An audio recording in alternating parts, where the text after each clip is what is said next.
There are new plans today for a European Super League Round 2, 60 to 80 teams, minimum of 14 games, some, albeit limited, promotion and relegation from these Super Leagues. Does that make it any more palatable to you than the last idea? To be fair, I've obviously been training this morning, so I didn't see any of that news and literally just before coming in here. But I think the messages that probably I'm sure will be given is similar to the last ones. You know, I think any reform in terms of the European game or European football cannot intrude on domestic football. And I think the one thing that really came out in the last episode was about the merits of the qualification to get into that. So I think those two things would be key in any reform, whatever that would look like. And like I say, it's something that I haven't looked too much into, to be honest, and because you've literally just said it to us. But that would be my own thoughts. It certainly was that the last time. Are you surprised that, given the ferocity of the reaction from in the game and within supporters as well, that another version has resurfaced so soon after the last one? Not really. No, I think it was clear, especially in this country, what the supporters thought of it and what people in general, football terms, thought of it. But I don't think it will go away. That's the reality of it. There's a reform in 2024 of Champions League, so and various other forms of the European game. So I don't expect it to go away. But like I said, but we have to keep a close eye on it because, like I said, domestic football, you know, the supporters don't deserve for that to be intruded on. And like I say, how you get into this is important as well. Within the document, it talks about things like improving fan experiences or financing football further down the pyramid. Is that something that people in the game will see through quite readily, and that isn't really what this idea is about?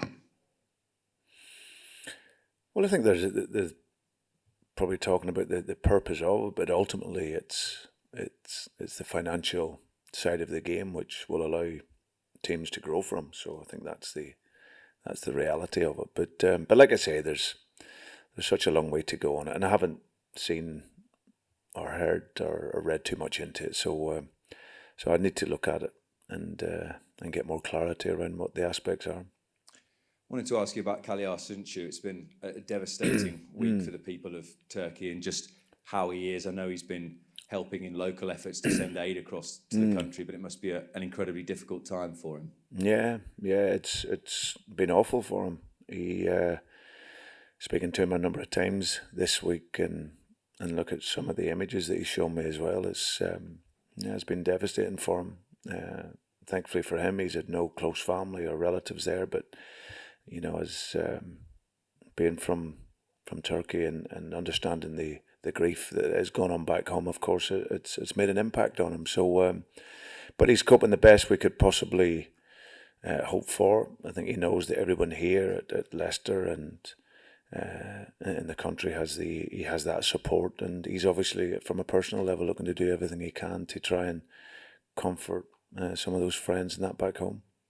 Did last week feel like a bit of a turning point for a few reasons, in that you were behind twice in the game and came back to win against a Villa team in good form, but 3 new signings making first Premier League starts, obviously they add the quality, but they just stop things from getting a little bit stale for those who've been at the club a little bit longer? Well, that was exactly it. I think that's what we were hoping for, and having experience of having teams and creating winning teams, that was what we needed. So the 3 guys come in have brought that freshness and brought that energy to us and brought the balance to the team. And like you say, it adds competition and for places. And obviously with players coming back, we're hoping then that can really push us on the second part of the season. But it was a fantastic win for us. We weren't perfect by any means, but we showed a lot of quality in some of our moments. We showed the resilience in the team, like you say, the mentality to come back from going behind twice, which clearly isn't an easy task in the Premier League. But now the players kept going, kept fighting, and showed the quality to score the goals, and we deserved to win. And obviously it was Tete who took a lot of the headlines, giving you a really different dimension. Understand that the first English lesson was yesterday. So how easy is it to get your messages across to a player? Maybe your Spanish is coming in a little bit handy. But what can you sort of get across to him in his early days in what is a very different league from Ukraine? Yeah, no, listen, but obviously he was in France as well. But you can just tell as a young player, he watches football and he has a great knowledge of the game. And that's our job, to support every player that comes in, whatever language they speak. We get that support there for them. And as you've seen last week with him only coming in, he understood the position really well. And, that combination of coaching and working with him and his own game intelligence and his appetite to work and run made it a great debut for him. So yes, I think for any player coming in, that's the responsibility we have, is to give clarity to the messages that we want. And obviously, the longer he has with us, then that will improve. Thank you. Pleasure. Hi. Hi. Brendan. Nice to see you again. I hate to go down a well-trodden path first off the bat, but Harry Kane, we've heard so much about him. But he likes a goal, and he likes a goal against Leicester. 18 in 15 games against you. What does he have, in your eyes, that makes him that little bit different? Well, he has absolutely everything. He's a world-class player. What I've loved about Harry over the years, I've obviously seen him as a young player, and obviously known Tim back in that time at Tottenham. I think he had great belief in him and his qualities. But what's been so impressive with Harry is that it's not just the consistency; it's been relentless since he's broken into the team. That relentless consistency, and that just doesn't happen by accident. That's hard work on the training field. It's preparing yourself off the training field. You can tell he loves football. He's a fantastic player. He's got every tool that you would want as a top striker. He scores goals. He links the game. He's tough. He's strong. He's mentally strong. So yeah, and obviously he scored goals against Leicester, but has scored goals against virtually everyone he plays against. So an absolutely brilliant player, a great leader for his team and his club, and obviously for the country. Not just about him, of course. They're a decent side all round. How do you prepare for a game against a team like Spurs? Yeah, no, listen, we've played them before. We've won before, and obviously we understand their strengths. They get really talented players, very, very good in terms of especially that counter attack. Especially when they're low on the pitch, they can break out. They get players with great speed and can make the final pass.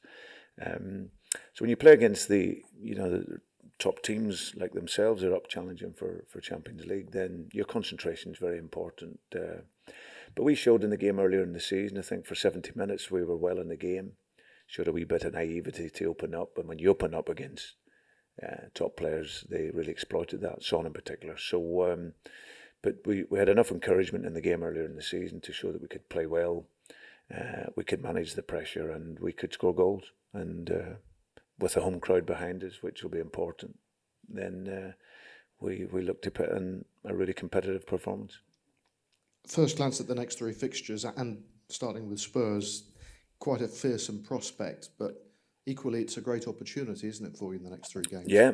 Well, listen, but that was said before Aston Villa, and I said it will be a difficult game for the opponents as well. So, the teams that we're playing, we've beaten in our seasons here in each of the last few seasons, so there's no reason why we can't do it. We respect that the games are difficult, they're tough games, but we've got another dimension to the team now, a freshness in there, an energy, and we'll go into every game, like I said last week, to attack the game. You got to be defensively strong and collectively together, but we have the qualities that can win these games as well. Antonio Conte will no doubt make his presence felt coming back to the technical area. What's it like pitting your wits against him?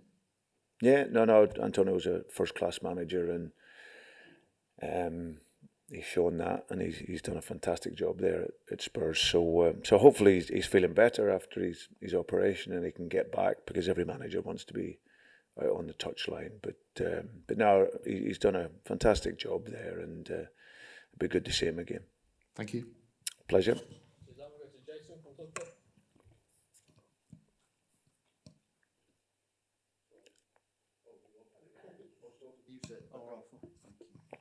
Are we on? Yes, we are. Hi, Brendan. Hi, Hope you're Jason. well. How much of a lift has there been? Obviously, back-to-back wins, Walsall in the FA Cup, and then the Premier League win, which was much needed given the recent defeats as well. But has there been a change of mood and atmosphere at the club since last weekend? Yeah, you definitely sense it, Jason. It's we're in an industry where it is about winning, and I think when you go away to a team like Aston Villa, who'd be doing so well, and get the victory that we did, and to show all the attributes that you need to win games of football in the Premier League, we demonstrated that. And like I said before, it certainly wasn't perfect. There was areas that in our training that we could look at this week to improve on, but overall the spirit and the quality and organisation and mentality that we played with was it always gives a great feeling when you come into your training ground after winning games, and then of course the mood is always better. You didn't start with a recognised central defensive midfielder, no Ndidi or Mendy for whatever reason.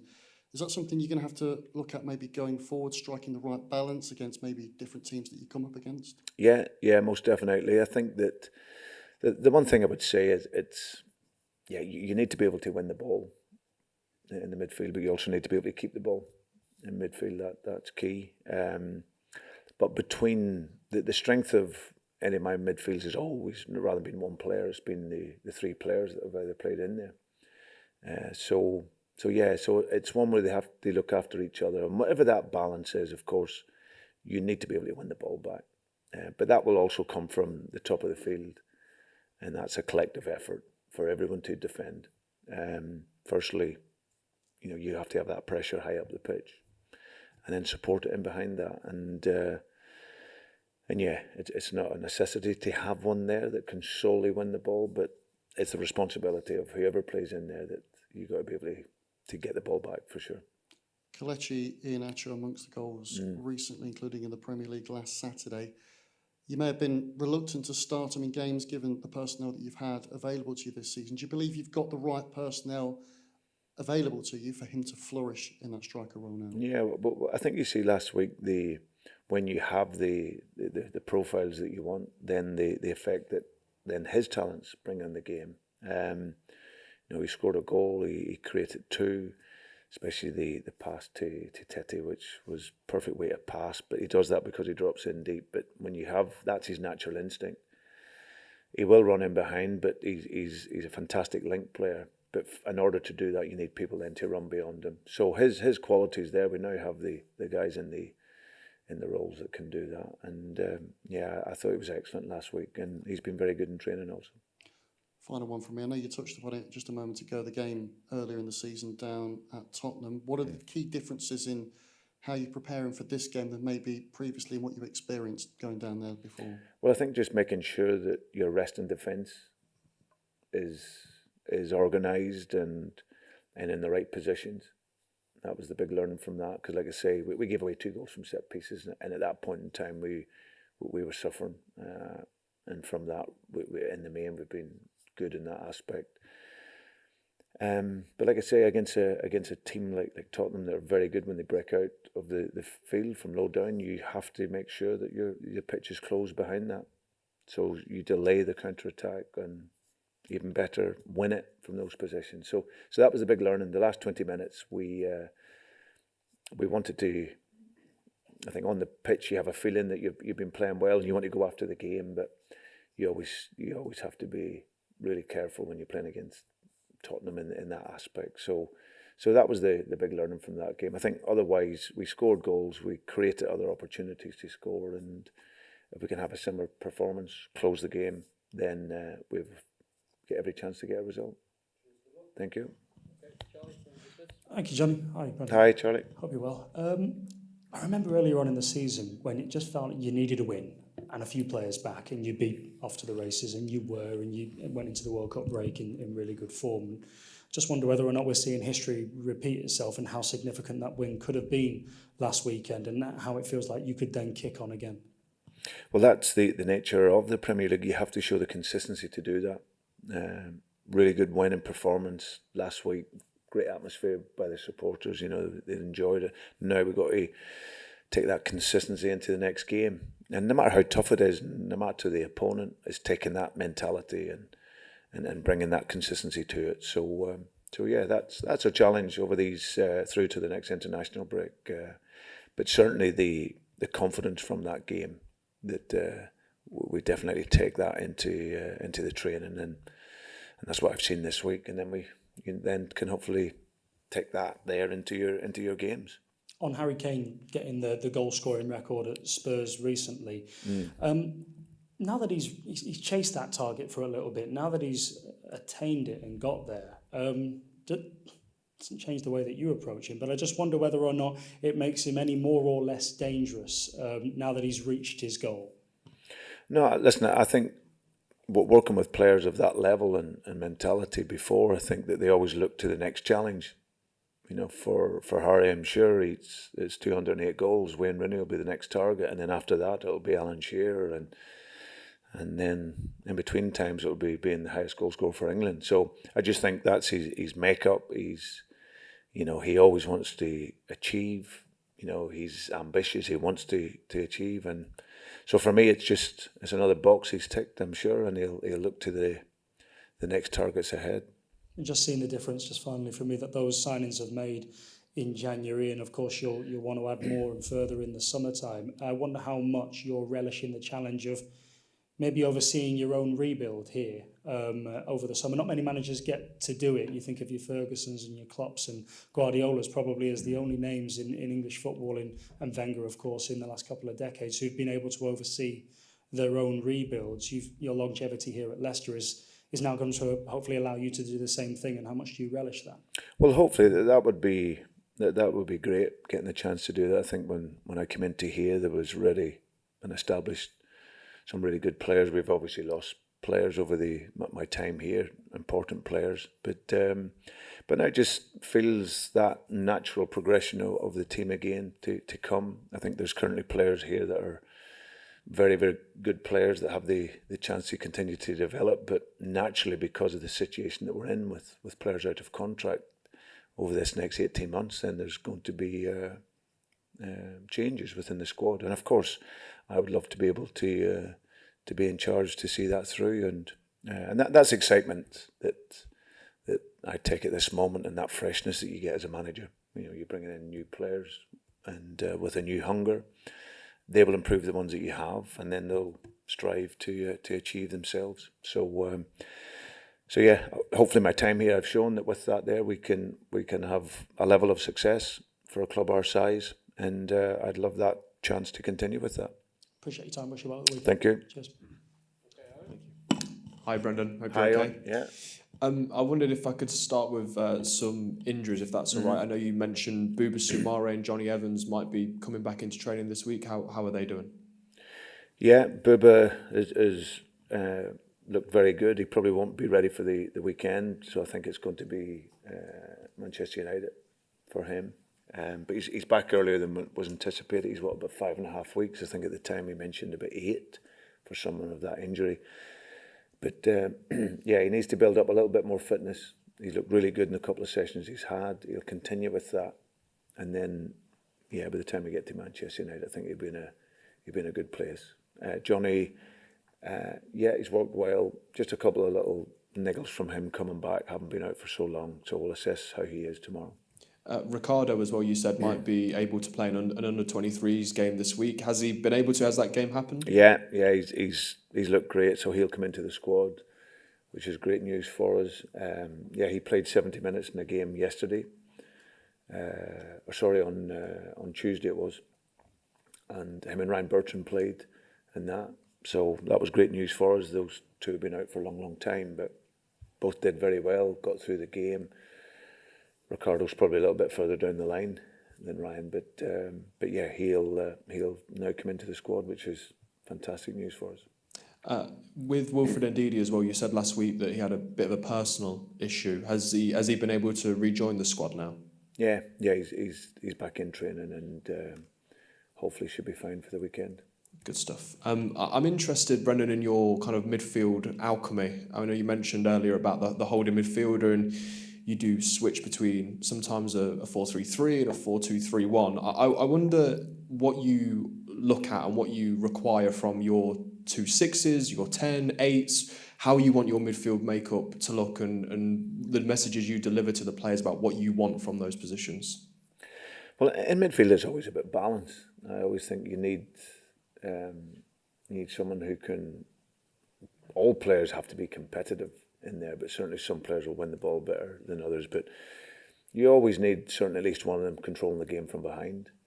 You then, for me, I've always had the balance of then having a running player who can then break a line with the ball, without the ball, and then have someone who can create a goal and score a goal. All three need to work and run and press, but then their talents then all come together to give that balance in midfield. And I think you see with the types that we have, and I always like to have more midfield players, because that's really where the game begins. In there, you get a midfield that can control a game, then it sets you up well for the remainder of your game. So we get really talented players, and yeah, whatever the combination I play, then now at least we have choices in order who we can play in there. But yeah, whatever the combination is, it has to work for the balance of the team. You mentioned it a little bit earlier with Jason about the kind of holding midfielder and that defensive midfielder. We saw Kiernan Dewsbury-Hall and Yuri Tillemans play in there last week. I wonder for you whether you would prefer to have a holding midfielder in there. I know Spuber and Wilfred weren't available, but do you prefer to have that holding midfielder, defensive midfielder, or are you happy with those two players? How do you see that area working? Yeah, it's all on availability. It's all on the players that are available. I think ideally, yeah, you would have one with a specific role to win the ball, but that person winning the ball has to be able to pass the ball as well, and has a function to play forward. If you make it too defensive, you end up playing sideways and backwards too much. So, but it's always based around availability of players, and I think over the course of the next couple of weeks, we're going to have lots of options in there that will allow us to do what it is we need to do. But I think in the game like last week, the players in there coped with that very well. There was a little bit made of the shots that we had against us, but we had 9 of those blocked. And I think if you look on target, the team defended very well as a team. And I think that's ultimately what you're looking at. You know, the team needs to defend, needs to be aggressive, and if they can do that, then we can have a good day. On Harry Kane, I know you've been asked about him already, but I think it's 25 goal involvements against Leicester in 19 games in all competitions. I wonder what you've learned from previous encounters about the best way to limit what his impact on a game is, or whether there is a way to limit him in any way. Well, again, it's always a collective. I think what I've found with world-class players is that you try as much as you can to deny them the space where they can really hurt you and affect you, but ultimately world-class players find the space. And that's what I've seen throughout my career. They have an inbuilt brain for football, and I think you've seen Harry's game evolve over the last 3 or 4 years, where he has that confidence now that not just to score goals but to create them, and he just finds the space, you know, whether it's on the side, whether it's central. And then what he's always done is 25 yards in, he's absolutely lethal, you know, left foot, right foot, how he finishes. So yeah, he's a super talented guy who has been a brilliant player for his club and country over these last numbers of years. And like I said, just consistent. You just have to rely on the whole team. The whole team has to be strong, has to be aggressive. And of course, when he arrives into certain areas of the field, then you can't give him time. And that's always the message. Last one from me, Brendan, but you've picked up your first win of 2023 in the Premier League now, and you go into, as you've already talked about, 3 very tough games, this one at home, and I wonder for you, going into a game like this, how important the fans will be at King Power Stadium and creating that atmosphere to help lead the team on, I guess. Yeah, very important. Like you say, 2 of the 3 games are at home, and the supporters, listen, they're everything for us really in terms of galvanising the team. I think as a player, when you know that right from the off the team is with you. Of course, you have to, as a team, you have to inspire your supporters. But I think of last weekend, I think, we went behind in the game and twice early on, and the supporters were still there with the team, and we could hear them right the way through. They were brilliant, and we want that to be the same at home. If we can get that right from the off, get that intensity, get that passion, then that certainly gives the players a great chance. And having that connection is absolutely key for a team like ourselves. I look forward to seeing all the Brazil flags. Brennan, thank you very much. It should be good, eh? Best of luck on Saturday. Thank you. Thanks.